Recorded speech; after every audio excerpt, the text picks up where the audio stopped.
Welcome to this special episode where we shine a light on one of the most overlooked, under-discussed, and misunderstood conditions in healthcare, gum disease. I'm Gregory Gray, co-founder of Surf Pacific, and if, like me, you've ever assumed that healthy gums are a sort of dental bonus rather than a medical priority, today's guest will rewire your thinking. Because gum disease isn't just about bad breath or bleeding when you floss. It's inflammatory, it's systemic, and in its advanced forms, it can be disfiguring, disempowering, and even life-altering.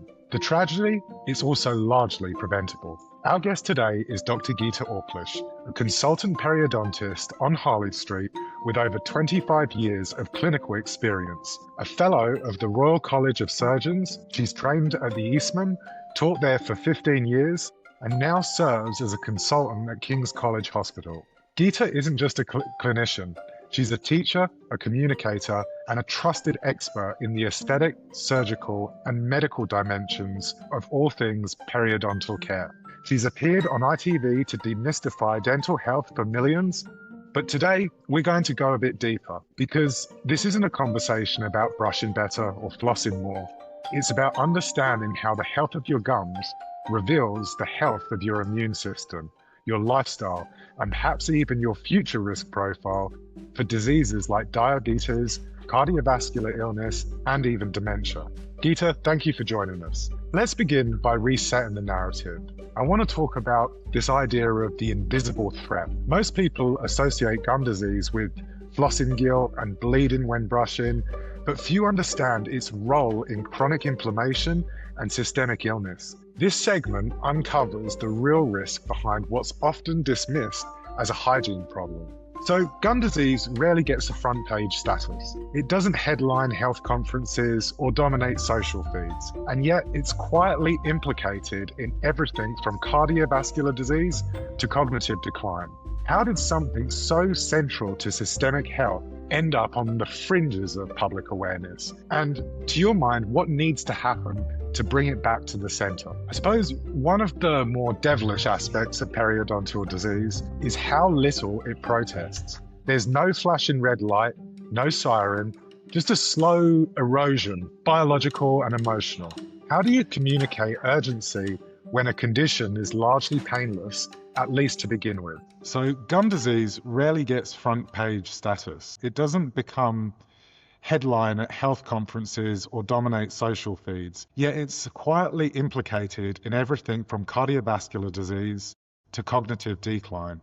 How did something that's so central to systemic health end up on the fringes of public awareness, and what needs to happen to bring that conversation back to the center? I think it needs more general awareness. It needs to enter the mainstream press, because arguably nearly 750 million people in the world globally are affected by gum disease. That's massive. You know, your gums are the foundation of your smile, but they're also totally linked to your immune system. So the mouth is part of the body, and it has an effect on inflammation and different systems within the bodies. And that chronic inflammation is implicated to Alzheimer's, diabetes, heart health.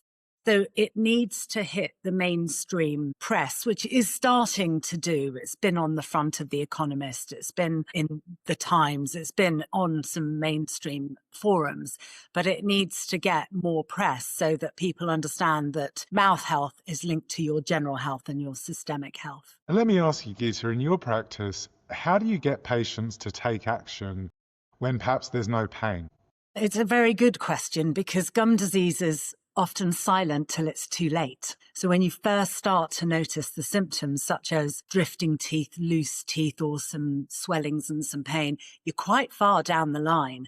So it's all about communication and effective communication. So I spend an hour on a consultation the first time I meet somebody, and bar a relatively quick and painless examination in the mouth, that's me talking. That's me explaining what the disease is, showing visuals, showing x-rays, showing pictures, and explaining the process of the disease. Because within gum disease and the treatment of gum disease, it's fascinating that it's not just all on me. You come and see me and you need me to do my part, which is an effective deep clean to remove the hard scale deposits that you personally can't remove at home. But I need you as the patient to have immaculate oral hygiene, make good lifestyle choices, not smoking and reducing stress, good diet.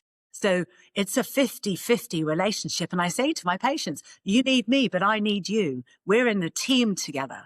We've got to make this work together. It's absolutely teamwork. So I really feel that them taking action is incredibly important. It's not like if you had a gangrenous leg and you see an orthopedic surgeon, they chop it off, job done, see you. We have a lifetime commitment to each other, and that's about effective communication. Just on that sort of duty of care, what causes gum disease from a patient-facing point of view beyond, say, poor brushing? Well, it's not just about having plaque there, which is the bacteria, but it's how your body responds to it. It's a host response. And the host can be put under so much more stress by various factors, some of which we can control, like smoking, like controlling the diabetes, reducing stress, good general health. But some things we can't control within the host at the moment, and that's the hereditary factor. And that's, if you have a hereditary genetic predisposition to the plaque, your body will respond to that plaque in a very extreme way that your partner, next door neighbor, work colleagues won't. So it's a much harder battle. I always say I'm very good at fighting bacteria, much harder to fight genes. So there are some factors we can control and some that we can't. Let me ask you, with these hereditary factors and with these maybe more macro factors, should we be calling gum disease something else entirely? I would love that, because I think it's another way to get people to take it more seriously. Gum disease seems to be acceptable. Healthy gums, by the way, don't bleed. So when your gums are bleeding, everyone go, oh, gums bleed, that's okay. It's not okay. It's a sign that there is, at the very least, early gum disease in your mouth. I'm not sure there's a great punchy alternative like chronic oral inflammation. It's not a sexy term, but, then again, neither is gum disease. But it just doesn't have the gravitas that I think it should have in a title. I mean, if we look at the effects, and there is so much research of this, that gum disease has on your quality of life, we're talking about aesthetics, tooth loss, function, confidence. It has a massive effect on your entire quality of life that could even go down to you haven't got enough teeth to get basic nutrition, let alone the effect that the inflammation is having on your whole body and on the rest of your mouth. So if you could come up with a great sexy title for gum disease, I'd appreciate it. I'll do my best.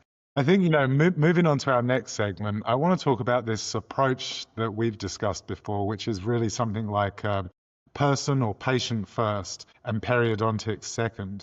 In a world of millimeters and probing depth, it's easy to forget that periodontics is a profoundly human discipline. So here I want to explore the relational, aesthetic, and emotional layers of care that unfold when a patient, not the pocket chart, takes center stage.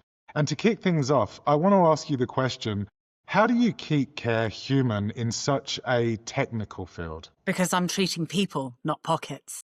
The end of the day, it is super personal. I'm touching their mouth, their face. I'm within their personal zone. And tech is helpful, but you have to have empathy. People want to be heard and listened to and not feel shame and not feel scanned, but feel treated as a human being. I can do the technical side. That's what I'm trained to do.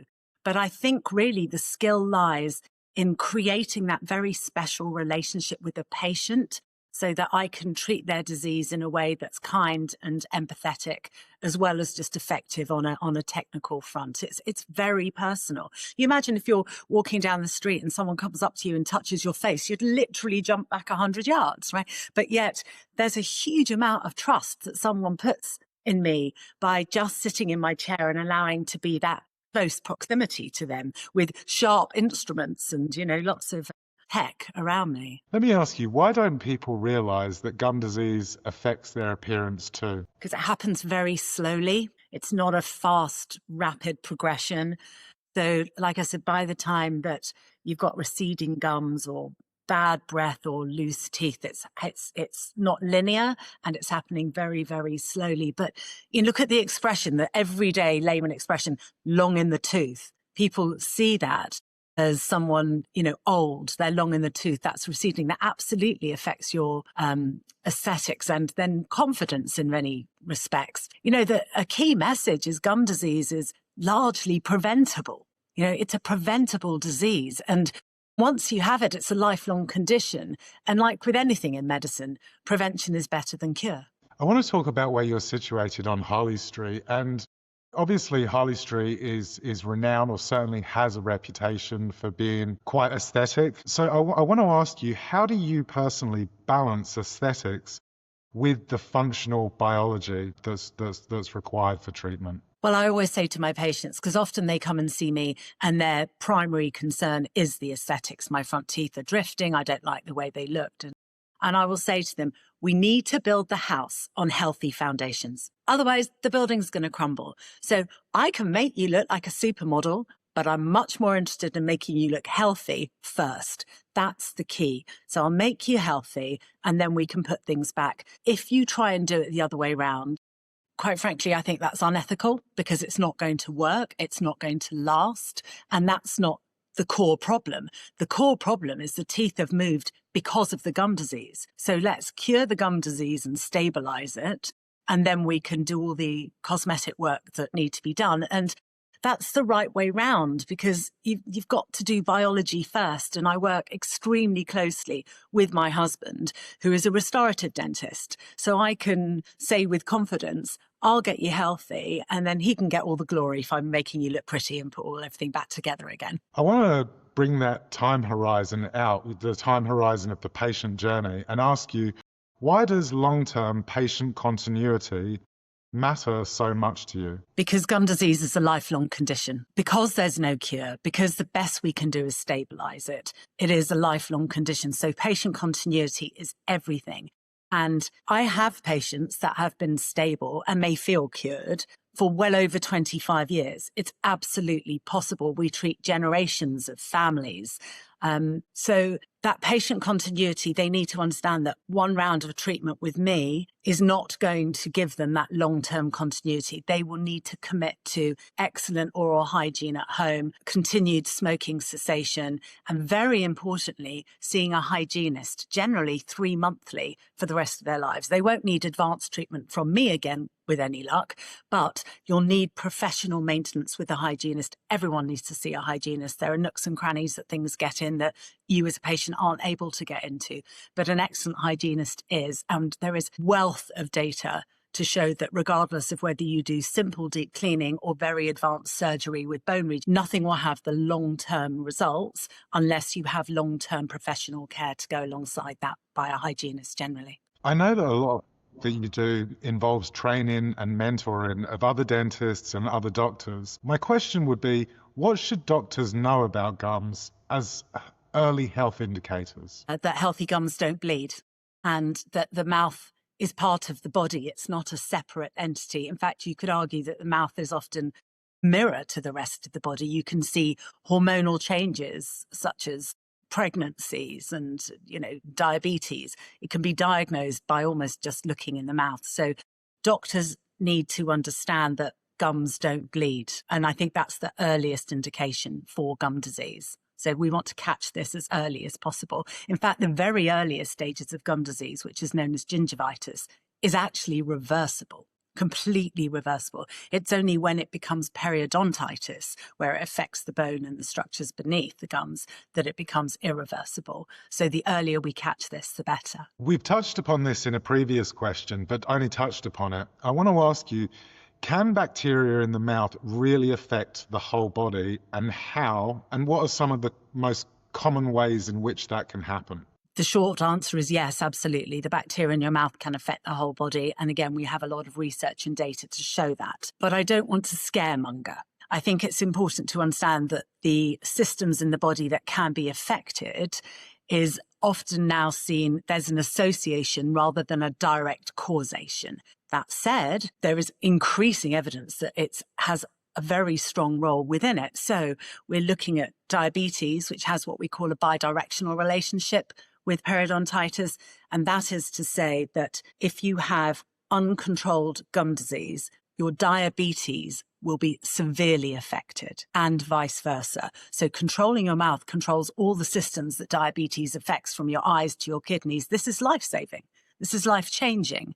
But we have heart conditions, preterm low-weight babies, Alzheimer's. So there's inflammation in the body that is being affected by inflammation in the mouth, which makes sense. And if you think about it, the surface area of your gums is actually the same as the palm of your hand, which is about 35 centimeters square. If the palm of your hand was bleeding every day, if it was swollen, if it had pus coming from it, you can understand how that would be affecting the rest of your body. It's not just your hand's part of your body. So it's all connected. During your career, has periodontics become more like a functional medicine? Absolutely.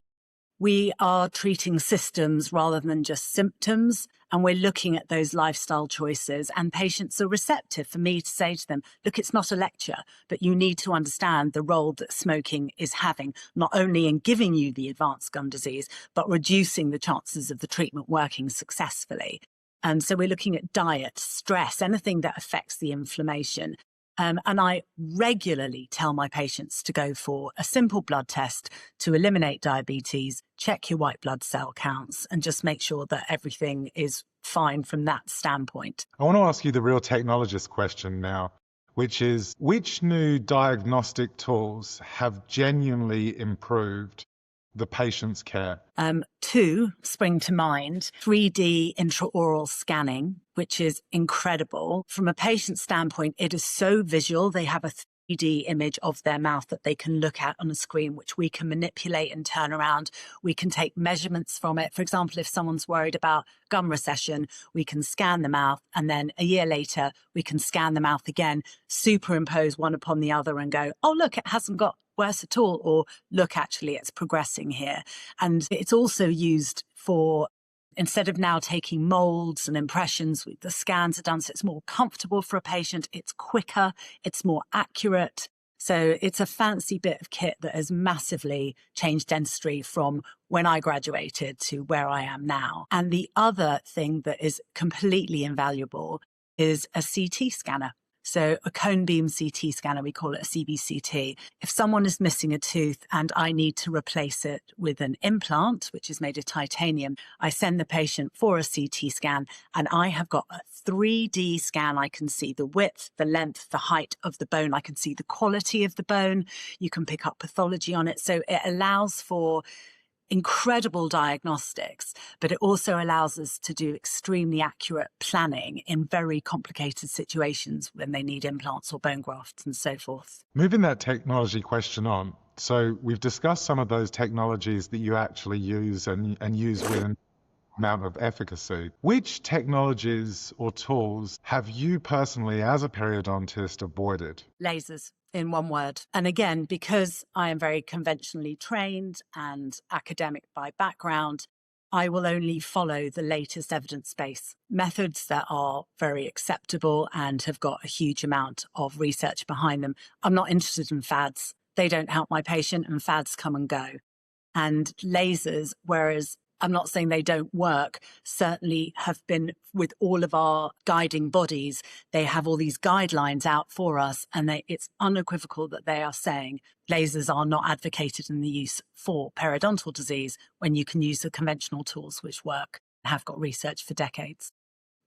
You know, I think that's a wonderful launch pad to follow on from your evidence-based academic philosophy approach and ask you, what has teaching others taught you? Teaching is fun because I teach postgraduates, so I teach qualified dentists that are either relatively early on in their career, or they're general dentists, or they're looking to become specialists. So I treat across that board, and they're receptive and they're interested. So I teach with positivity. I teach with passion. It keeps me up to date. It keeps me on my toes. You sharpen your own thinking. You learn better when someone's asking you questions, because you're like, actually, hang on a sec, let me answer that. And so it keeps you keeps you focused. You said something to me last time we spoke about biology being a moving science or an always evolving evolutionary science. And it's interesting, even though you've got this evidence-based approach, you also strike me as a curious mind. So my question to you is really, how do you stay curious without getting swept away in any of the hype? Well, curiosity needs discernment, because otherwise you're going down the fad routes and trying things out that patients are not there to be tested upon. Patients come to you because they trust you to do what's in their best interest. And what's in their best interest is to read the journals, go to the conferences, stay up to date. It's not to go, I read in a national newspaper that if you rub a bit of oil on your gum, that might help you. That's not in their best interest. And that's not to say patients don't try those alternative or complementary things, but it's my job to keep that grounded and say, please don't do these things instead of what's tried and tested. If it's what you're passionate about, doing those more alternative things, and I can't stop you, and hopefully it won't do you any harm, but it will do you harm if you do it instead of. I want to talk about experience as treatment now. I specifically want to hone in on the Harley Street crowd and ask you, what makes the patient experience feel personal to you as the dentist delivering that treatment? What makes it feel personal to you? It is personal. It's similar to what we were sort of saying before. It's that dentist-patient connection is built on a huge amount of trust and empathy. People want to be seen and heard, not prodded and poked. And that's robotic, and that's not.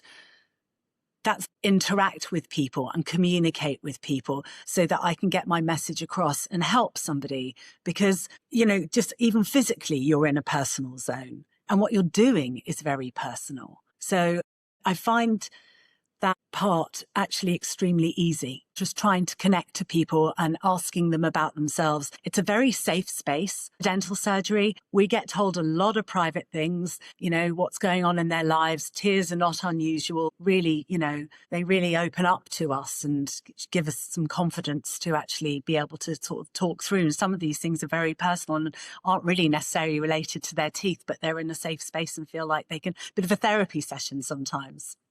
I love it. It almost reminds me that your practice is, the word that keeps springing to mind is luxury, but it's also boutique, which is to say that it suggests discretion. How do you build trust with high-profile, famous, or very private patients that are concerned about discretion? Well, our famous and high-profile patients are human beings too, and everybody wants that trust and that confidence. We would never disclose any information about anybody, whether they're high profile or not. We're not going to be posting pictures of them on our social media without 100% consent or them even sort of suggesting it. So everyone just needs clinical confidence and emotional safety.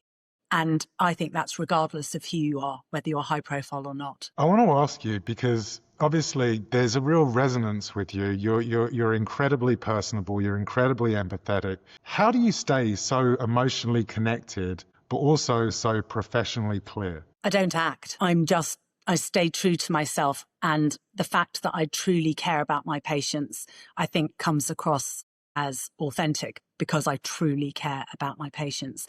But it's very possible to be close emotionally and empathetic and remain professional, because that's what I've been trained to do. And that's what I've been doing for 30 years. It's the two can very easily go hand in hand. I don't find them mutually exclusive at all. I think that's a really good launch pad to talk about some societal or cultural shifts and maybe some systemic truths. So I want to ask you... You've frozen, Greg. Joe, I don't know if you can hear me, or Greg, if you can hear me. You've frozen. Okay, I can see you moving now. Hey, Joe. I'm here. Oh, you're here? I couldn't hear you before Greg froze. Okay. All right, perfect. You got me all right, Gita? Yeah. Okay, perfect. Okay, so the next question is, talking about cultural and societal shifts and systemic truths, what does medicine still get wrong about dentistry, do you feel? That the mouth is separate from the body health. The mouth is the mirror to your body health, especially when it comes to inflammation. I can be seeing a patient for 10, 20 years and they'll come in and sit down, and I know what their mouth looks like. I know what I've been seeing for my 6 monthly checks for the last 10, 20 years. And they'll open their mouth and I'll go, right, what's happening? And they'll go, I lost my job, my mum died, and there'll be something major, and it just shows. So I think that's what medicine gets wrong about dentistry, that the mouth is separate to the rest of the body. And by definition, it isn't. I want to ask you as well, how do we change the culture around gum health? I suppose this is a real sort of media executives question, but how do we change the culture around gum health? By explaining that oral health connects to general health, and by making it relevant and connecting it to what people care about, which will be your general health, your heart health, your energy levels, and your appearance, because people care about their aesthetics, and that's linked with it too. And I feel very strongly that shame should be dropped. So when patients come in and they're like, I'm embarrassed, I can't believe I've let it get this far, I can't believe how it is. And I'm like, you know what? You're here now. Well done. Let's move forward, because shame is not going to help anybody. We need to move forward, not backwards. Let's drop that and go positive. What would your advice be to someone wanting to take the first step, someone who's finally ready to take this seriously? What would be your message to that person? I think don't ignore your signs and your symptoms. It's not going to get better on its own. It's not going to just disappear. Regardless of what you do, you need a professional. And if you're at the point where you've got advanced gum disease, you need to see a specialist periodontist. And people will often say, you're going to clean my teeth. Well, I've had that done. So the analogy I use with them is, okay, there are 3 groups of people that can clean your teeth: hygienists, general dentists, and specialist periodontists. Much in the way there are 3 groups of people that can check your eyes: an optician, a GP, and an eye surgeon. In this scenario, I'm the eye surgeon. And what I can do is outside a scope of practice than what a hygienist can do. A hygienist is excellent for your general maintenance, but they can't do things like surgery and bone graft and implants and things like that. So I would say, when you're ready to make that step, see a specialist periodontist. And it may not be as bad as you think. It's interesting, you mentioned your husband, Bobby, being a restorative dentist, and I want to touch upon the team at Auplish and Auplish and ask you about them, because from the outside looking in, it almost seems like a super team of specialists that can come together in any number of ways. But can you describe the team and the culture to me, and who's on that team? Well, first and foremost, we call them our dental family. And we treat them like our dental family. So it's a small practice with 2 surgeries and various people that sort of come and go. But it means even logistically, it's a small space. So we're all together a lot. It's not distant in terms of just physicality. So we have Bobby and I. Bobby does the restorative dentistry and the general dentistry. I do all the periodontics and implant surgery. We have Edward Brady, who is a root canal specialist, and we have Amish Modgill, who is an oral surgeon specialist. We also have Dr. Annie Lee, who does some general dentistry there as well. And we have an orthodontist who comes from time to time as well, Ash Karia. We have our receptionist, Nicole, who is a qualified dental nurse, which means when she picks up the phone and answers your questions, or when I'm liaising with her about what I need her to book in, she knows exactly what I'm talking about. And I feel that front of house that she represents by being a dental nurse is way, way beyond just booking appointments and sorting out laboratory tickets. And we have my nurse, Nicoletta, and 2 other nurses that are part-time with Bobby, which is Rue and Sabiha. On top of that, we have 2 hygienists who are both exceptional. Rosie, who's been with us a long time, and Asmin, who has been with us less time but is equally good. And Asmin also does some facial aesthetics alongside the hygiene treatment. But yes, we're a family, absolutely. Dr. Gita Auplish reminds us that gums are not ornamental.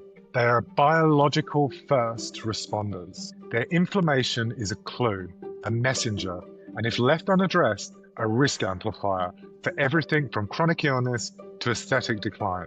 At Auplish and Auplish on Harley Street, Gita brings decades of expertise, precision, and genuine compassion to an area of healthcare that deserves far more attention. Her care isn't just clinical, it's intelligent, empathetic, preventative, and I think very empowering. If you've ever dismissed bleeding gums as normal, if you've postponed treatment because it didn't seem urgent, or if you simply want to understand the full picture of your health, this is your invitation. A healthier mouth, a stronger body, and a clearer future. Gita, thank you.